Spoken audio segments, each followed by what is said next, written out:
In this video, I'll show you how to uninstall ClawdBot from your Windows device.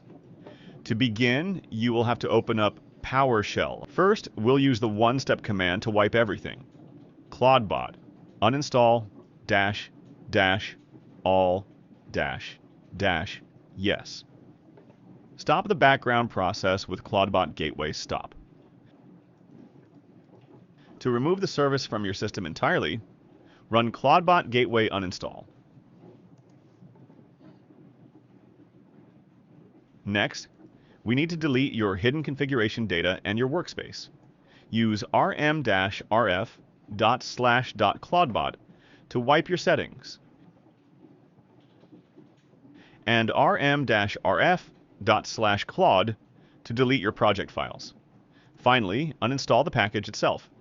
If you used npm, run npm rm-g ClawdBot.